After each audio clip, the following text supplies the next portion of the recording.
Okay, great to see you here today. I have some amazing guests. My friend Dave Luna, who's one of the top security experts in the world, especially in the areas of illicit trade and others. And I must say, David, I've never seen anybody's LinkedIn that comes out 20 pages in my life. It's incredible. So great to have you on the show today. And also my friend Rick Orloff. Rick is amazing cybersecurity guru. He is a former top security officer of Apple Computer, eBay, and has consulted governments and corporations around the world. And it's with great honor that I welcome both of you to the show today. My name is Gary Fowler. I'm a serial entrepreneur. I've done 16 companies. I've been involved in 2 unicorns and an IPO. I love artificial intelligence. I've written almost 90 articles over the last year, actually like 89 articles over the last year. Just love it. And I believe this is the greatest opportunity for companies that want to go global because of this digital transformation. So it's with honor that I welcome 2 of the top experts in cybersecurity and security from around the world here today. So welcome, guys. And I'd like to start off with Rick. Tell us a little bit about your background, Rick. So for the audience, if you could dive in a little bit deeper. Yeah, if I actually start towards the beginning, I actually started off running my own private investigation agency in California and was working just corporate work on Silicon Valley with companies like Oracle, Microsoft, and things. And it came to the belief that the future would be about data, not about the traditional things I was doing, and ended up moving into high tech and started building programs from a cyber perspective, but with the lens of an investigator. And so that actually turned out pretty well. I ended up getting lucky in that I was right. It did turn out to be about data, and ended up working for companies like Lam Research and Apple and a few others, building programs and solving problems. That's great. It's great to have you here today. Look forward to diving a bit deeper. David, you know, like I said, the guy is the only time I've ever downloaded LinkedIn. It's 20 pages. So, I mean, it's unbelievable. Yeah. You're just robust. So you're a diplomat, you know, you consult governments and corporations. So tell us a little bit about yourself and give the audience a background. That would be great. Sure. Well, it's great to be here, Gary, and thank you for allowing me the opportunity to share more about my experience on fighting transnational threats. I grew up in El Paso, Texas, a small town along the border, and I was lucky enough to get a scholarship to attend the University of Pennsylvania, where I started as a pre-med and then later became pre-law. But, you know, early on in my life, I was also interested about history and, you know, cultures. And as I transitioned from the science education to more the pre-law, science history major, you know, I wanted to really work, you know, across communities to solve problems, you know, to get stuff done, right? And as I went to law school, you know, learn, you know, how trained to be an attorney and think more analytical about solving some of today's challenges. I was clerking at a law firm, and you know, that path wasn't too exciting for me. And so I, you know, papered the hill and was lucky enough to get a job with the U.S. Banking Committee, where I started doing special investigations, looking into corruption and criminal issues. From there, you know, went on to the White House, where I became one of the younger attorneys under the administration. Went on to U.S. Department of Labor, the State Department, where I spent close to 20 years working on, you know, strengthening our U.S. national security and our foreign policies under 4 administrations. The first 6 months of President Trump, focusing more on fighting corruption, organized crime, and terrorism, especially in the post 9/11 world. You know, I think these issues are becoming, these threats are becoming more prominent and really harming not only governments and our economies, but markets and citizens and communities all around the world. So in short, you know, that was my Wow, path I mean, that's from El Paso to Washington. you've gone from Texas to University of Pennsylvania to law school to the White House, 4 administrations. Not a bad deal. So, I mean, if you look at it today, David, what are the biggest challenges that we're facing today from your own perspective? What kind of threats are out there, and how can companies react better? How can companies and governments react better? What do you see? Yeah, so that's a great question, on how the private sector and companies can really work with governments to, again, address this whole array of very complex security threats, right? Not only as it relates to, whether it be human rights, whether it be terrorism, rogue states, looking to acquire weapons of mass destruction. These challenges are very difficult. In recent years, as you mentioned, I've been working on fighting the illicit trade, where again, partners across sectors are being harmed. Mm-hmm. Not only, through the loss of the revenue for governments, or dealing with really dangerous counterfeits like counterfeit medicines, or toxic food, or toys that have really deadly chemicals as part of their production, right? So, it is a danger to our citizens, people all around the world. But for companies, it's a brand protection, right? It's market reputational type of issues, risk management, but brand integrity as well. And it's important, to work through public-private partnerships to really do these disruptions and dismantling, not only getting the really bad products out of the markets and supply chains, but going after the criminals who are behind a lot of the counterfeits, so that, again, we can protect our communities from a public health, safety. And in fact, during COVID-19, there's been a lot of fake and counterfeit PPE, personal protection equipment, fake medicines. So again, it's not only the economic harm, it's a public health and safety. And I think companies, not only pharmaceuticals, but again, when you're talking about counterfeits, it's all sectors that get harmed as the bad guys counterfeit their products. Wow, that's amazing. So with the PPE, what is it? Masks, hydrochloroquine, what kind of stuff? I mean, what's all of that? If there's money to be made, the bad guys will engage in this criminality, and without any remorse, whether people die or not, right? So it's all of that. I mean, I was thinking to myself, if you're out there, paper masks, I mean, when they're charging $50 to $100 a box at the height of the pandemic, it wouldn't be a rocket scientist to say, listen, I got a paper plant, let me do some conversions. But, you're saying that they're counterfeit and not good. I mean, that's kind of scary, right? Especially with medicine.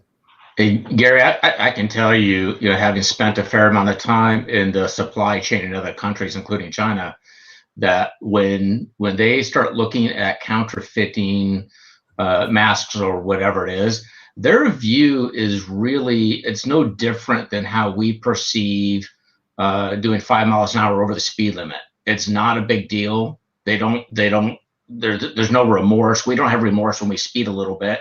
And some of the supply chain where they get involved in counterfeiting, they really do have the same view. They're just out to make a buck like anybody else. And to David's point, does not matter whether or not it's electronics or medicine or masks or anything else. I remember being in China. I remember being in China and buying on the street market there an iPhone. This is back when I worked at Apple. I bought an iPhone with one of those like 1980s extendable antennas on it that they were selling on the street. It was amazing. I bought it. I brought it back, and I told the company that we're losing out on features. They did not find that funny at all, by the way. Yeah, but Rick, that's a very good point, because it's people always think about counterfeit Nike shoes, or right. or the Apple phones. But, you know, Boeing and Ford, you know, when it comes to counterfeit and defective auto parts or plane parts, you know, now you start getting into the harms to passengers and civilian airline transportation, but really the military as well, and their fighter jets or various equipments that they have. You know, and the scary part, it's increasing. If you look at the overall illicit trade over the past 5 years, it has almost doubled in terms of dollar value. Across a lot of these industries, we're talking tens of billions of dollars a year across apparel, electronics, you know, again, shoes, perfumes, watches, medicines. It's just very profitable for the bad guy. It used to be that we would look at, and I didn't mention it in my intro, but you know, I've done a lot of things in the counterterrorism space as well. And it used to be that we would look at counterfeit electronics and things that might impact national security as linear problem, a linear growth. Right. And today, when we look at it, it's exponential, right? It's no longer growing just a little bit each year. They are, you know, it is leapfrogging in huge chunks. And it's a problem that can be solved, but I don't believe as of today it's being solved. It's a solvable problem. Yeah. It's just the right people with the right authority are not being put into place to address it. Let's try it. Go ahead, Gary. Sorry. No, I mean, it's, you know, I heard this story. I don't know if it's true, but somebody told me in some countries, they actually will have they'll have a production line where they'll run you whatever you want, and then run some extra for themselves. 100%. Is that true? Yeah. 100%. In fact, if you have a production, you know, say a company is building a widget, whatever that happens to be, if you're not selling or producing enough of those widgets to require a production line to run in 3 shifts, meaning 24/7. So if your order is only going to cover 2 shifts, they're going to run a 3rd shift anyway, right? And then they're going to, you know, sell that stuff off. So they sell the same stuff. Yeah, that's crazy. Yeah, and I used to go buy it. Right, I would buy it to prove it, to then track back to, you know, where it came from, and so they sell that stuff off. The other thing is they sell off, depending on your quality control procedures. And this again, you know, to David's point, this applies to whether or not it's medicine or an electronic widget, right? And so if you have a quality control program and you say, hey, these things here don't pass, they're no good, right? So set them aside. Depending on what country you're manufacturing in, the manufacturer cannot destroy those until they get approval from the local government. And in actuality, what really happens is the things that you said were no good, that you don't want on the market to protect your brand or whatever it is, get sold out the back door onto the gray market or the black market. Really?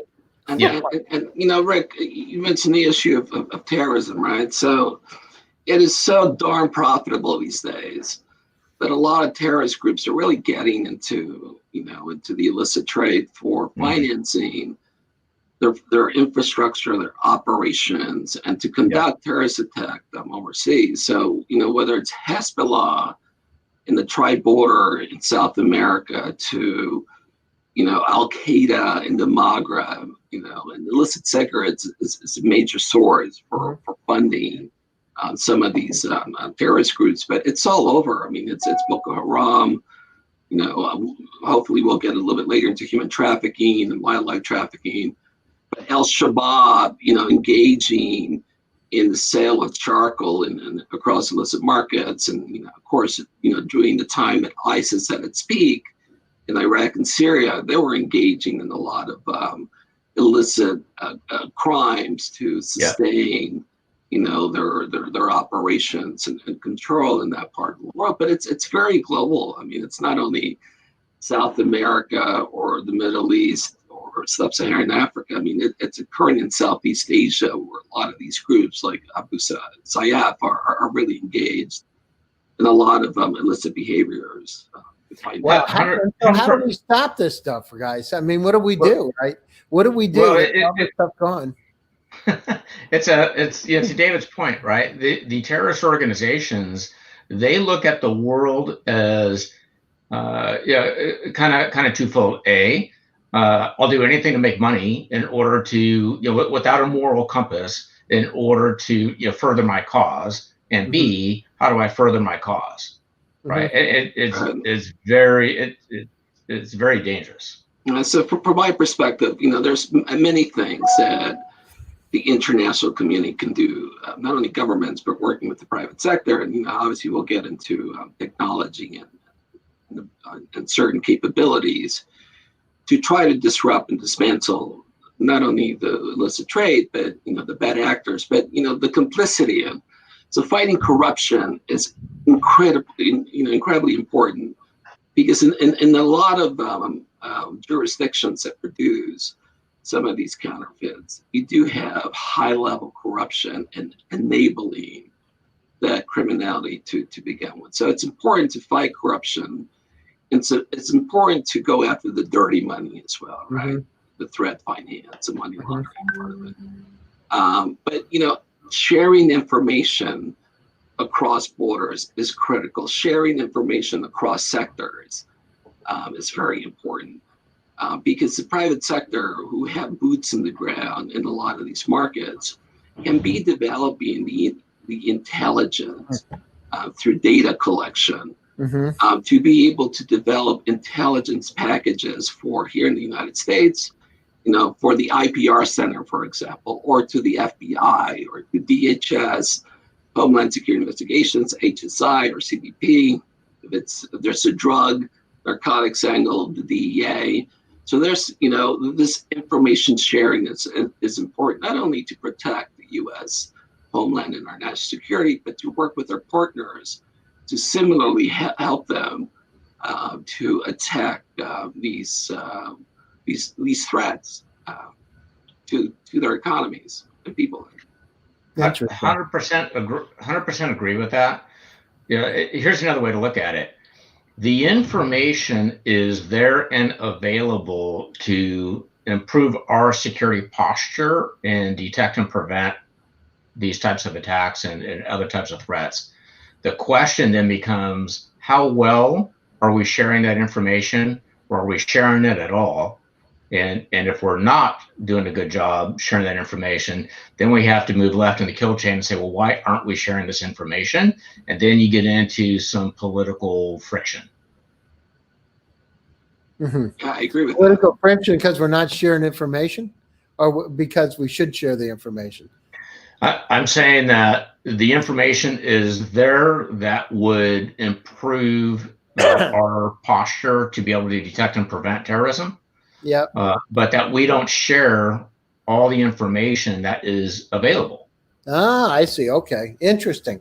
Okay. We don't share enough. I agree. We don't share enough, right? And of course, we got to develop the trust, between, communities to share that information. And, not even getting into the whole privacy issue, but, being able, the information is there in some form. But again, doing it in a way that is actionable becomes critical, but really engendering that trust between private sector to private sector, or private sector to government, is critically important. So when we talk about information, we say, what information is Rick and David talking about, right? The information we're talking about is the stuff that we would define as meaningful and actionable. And when you identify a data source or data repository, you say, hey, look, that data is meaningful and actionable for a variety of different reasons. That's when you get into kind of a political football. Interesting. So guys, listen, I have a lot of startups that look at this show, and they just, every day I talk to them about security. I have incredible companies from around the world that are looking at going global. So it always comes up, security and privacy, all the time. And I know, Rick, we've, with companies we've been involved in before, and also with David, it comes up all the time. So What is it? I mean, it's, I write in an article on quantum computing, actually will come out, finish it today, and cybersecurity. So what is happening today from your perspective in terms of cybersecurity? I know we've talked about honeypots before, and some of the things that not in terms of physical, but in terms of the cyber side. But I mean, what is it? I mean, where is it today? And startups are concerned about it. It always comes up as a question: are you protecting my security? What can they do? Either one of you. What do you think? David, you want to go, or you want me to go? I think you have the better expertise when it comes to the cyber. I'll reinforce some of the points that you. Yeah. Okay. Fair enough.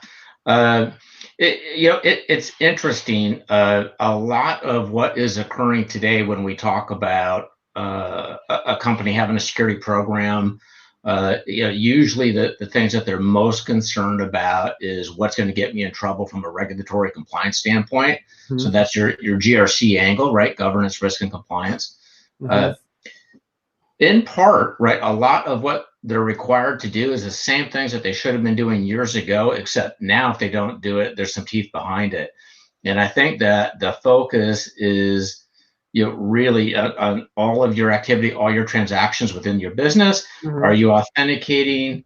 Do you have authorization and attribution of all of the activity that's going? And then the next piece to that is all of the data that you might have on an individual, right? So PII, personally identifiable information, right? All of that data that you might have needs to be architected in a way that if an individual says, I want to be forgotten, right? That's kind of a GDPR term. I want to be forgotten. You need to be able to delete the data that you have on the individuals that are in your database. Mm-hmm. And if you're doing kind of those two things, and there's lots of pieces to that, right? Lots of moving parts. But if you're doing those two things, you can probably stay out of trouble. And then the other angle, if you start looking at does the technology or does the logic scale with like a publicly traded company, the way I look at it, when we're trying to figure out what are we going to protect, I ask kind of two questions. One, if this goes badly, is my CEO going to have to lean into a microphone and make a statement? Mm-hmm. If the answer is yes, we should fix that problem. Mm-hmm. The other question I ask is, okay, if this thing goes badly, is it going to change the valuation of the company? If the answer is yes, we should fix that problem. All other problems are probably lower level. I got it. Interesting. And what about, so I know, David, you're working with companies, startups and companies. What are the kind of the hot things right now that really get your attention? So if you look at, oh, that's really cool stuff, and that's something that I want to grab a hold of, what kind of things are interesting for you? Computer vision or, encrypted messaging? I mean, what kind of things really say, this is really cool, and this is going to help us with illicit trade and, missing or exploited children or those kind of, what do you see? What kind of technology? Yeah, so all of that, right? All of those technologies, but really putting it together in a very integrated way that is done smartly, right?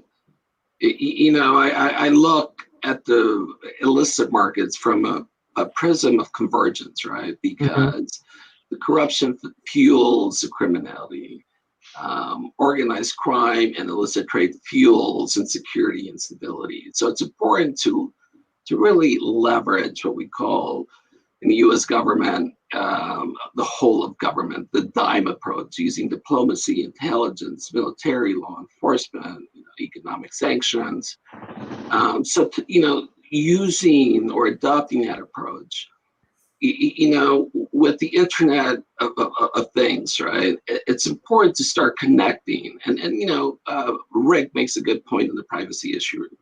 But this is where the trust again comes into perspective, because I think if we can smartly build what I think, for example, IRAC's AI is aiming to do, not only with the infectious diseases and looking at COVID-19 or crowd management as it relates to arenas and sports, but if we begin to look at markets and communities, leveraging not only machine learning and AI, but marrying that with cameras, with biometrics, with facial recognition, with drone technology, robotics. If we can start doing that, I think we can start, to really attack and target the bad guys more aggressively, not to eliminate crime. I don't think that's ever going to happen, but to really lower, mitigate a lot of these threats and risk. And, again, if we're able to do, develop these multifunctional, holistic technologies, not only can we identify some of the hotspots, identify some of the bad actors, for example, in human trafficking, right? Mm-hmm. Looking across the interstates,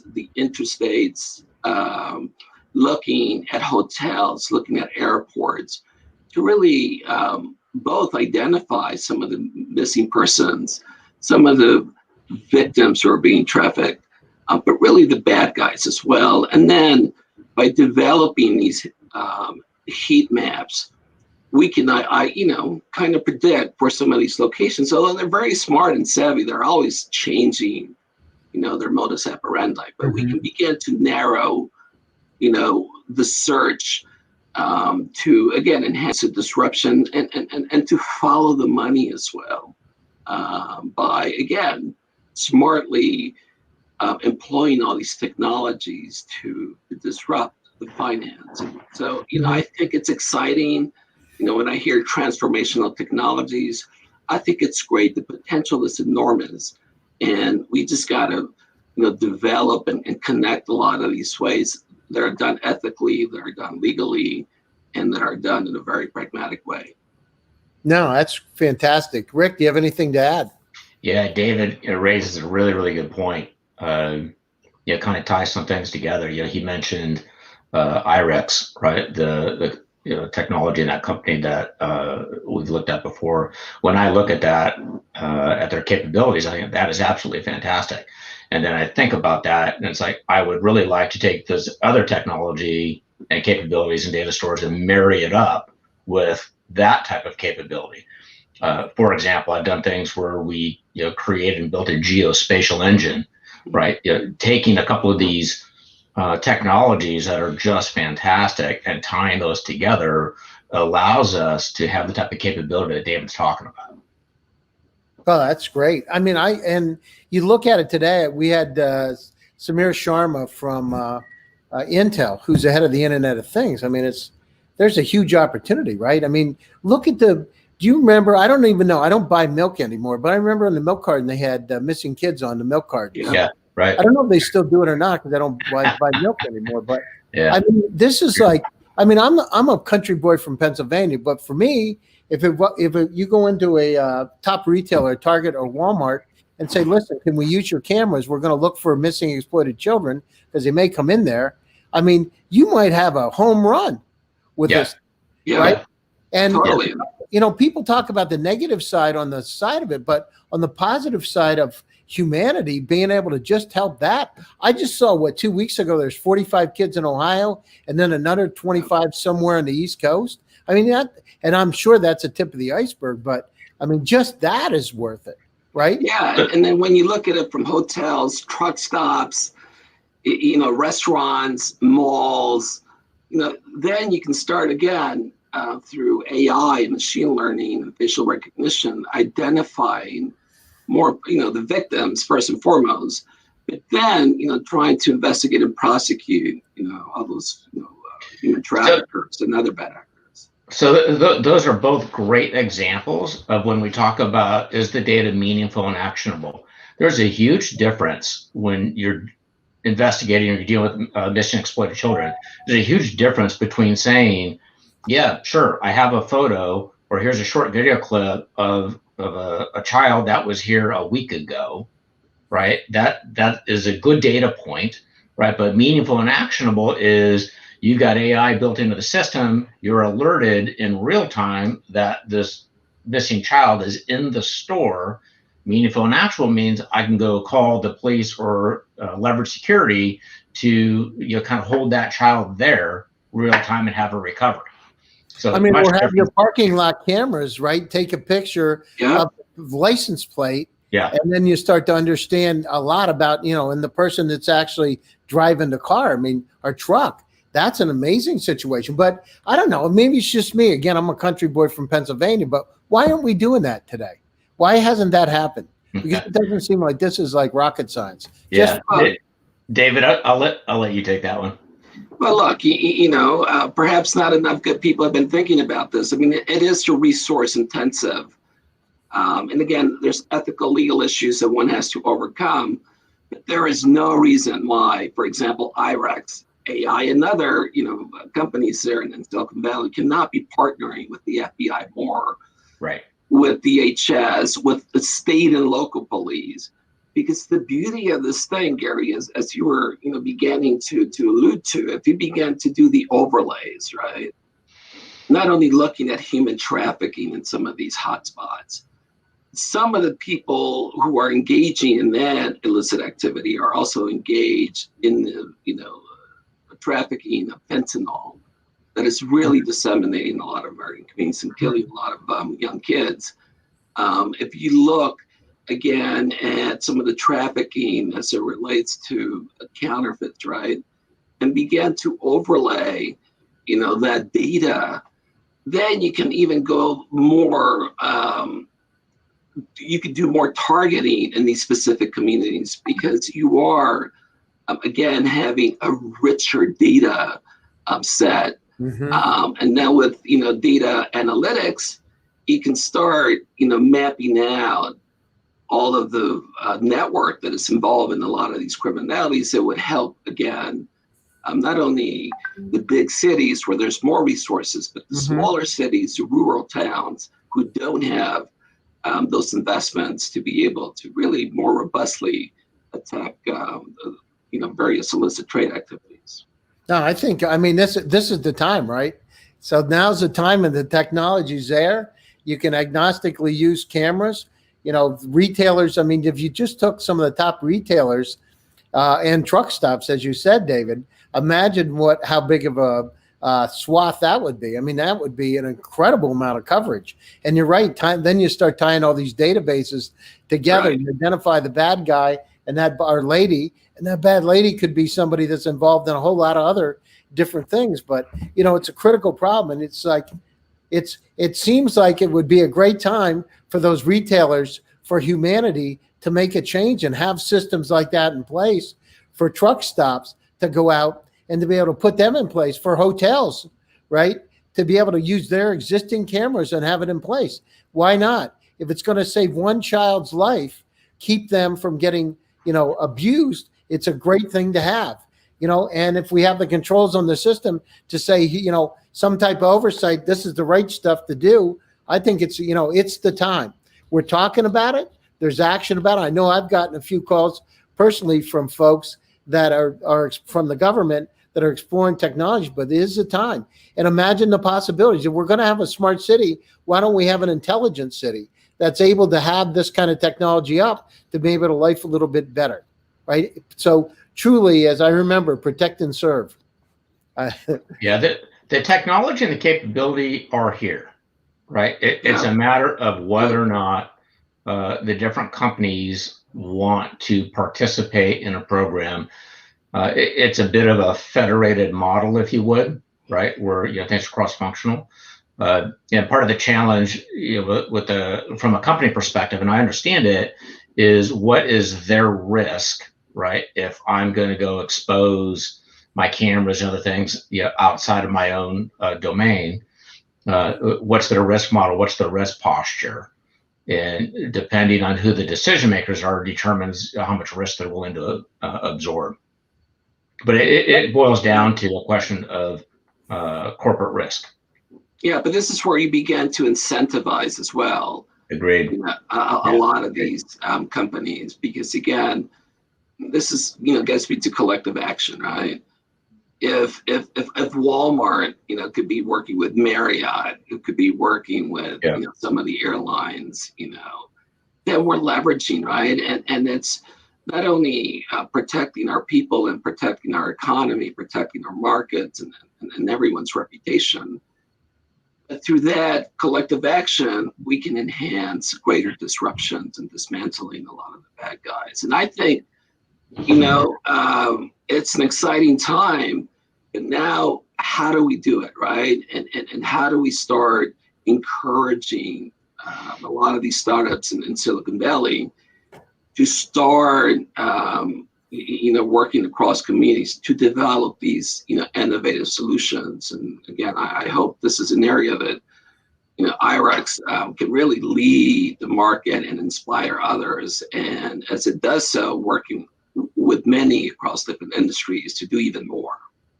Just having two supportive of the startups around the world are doing this. And I know you've mentioned IREX a few times. That's a great company. And having the two of you supportive of that environment, that's one step forward for a change, right? So, Absolutely. You know it. I know, Rick, we've known each other for years. David, I just met you recently, but I feel like I've known you for years already. And this is a great opportunity. This is a great time. And by the way, startups, this is a great opportunity to grow your business. This is untapped. This is a way to tie not only the U.S., but groups from around the world together. So imagine if all the airports had this type of technology deployed, how many kids we'd be able to find. So it is a step in the right direction. So now we understand the problem. Now we understand there's technology. Now the situation is we need to go down through and convince the right folks to implement it. I remember when they first started putting the pictures on the milk cartons and they started to talk about it. It took a little bit of time to do it, but guess what? It was in Walmart stores. It was in grocery stores. Well, imagine if you had the top grocery store chains, then you had the top retailers tied together. How many kids would you find? A lot, probably, right? Yeah, and I don't want to lose the fact, the point that David was making, and that is, we could have a whole separate show on just how to incentivize and tie this together with other companies. There's a whole nother strategy in how to incentivize companies to do this that'll both benefit the company, government resources, as well as the technology companies that are playing involved. Yeah, I love one of the points, and I agree, Rick. I totally agree with your last comment. The point that you make, Gary, about inspiring, right? All these startups globally, whether they're in Ghana, whether they're in the Philippines, Southeast Europe, right?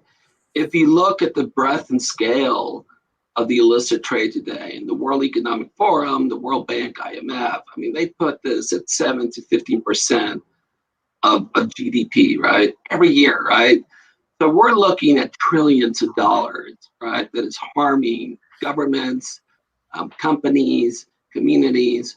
So the reason I say that is because the potential, the demand is there for more innovative solutions. And this is, if startups are looking to not only make a difference in the world, right, and get stuff done, but the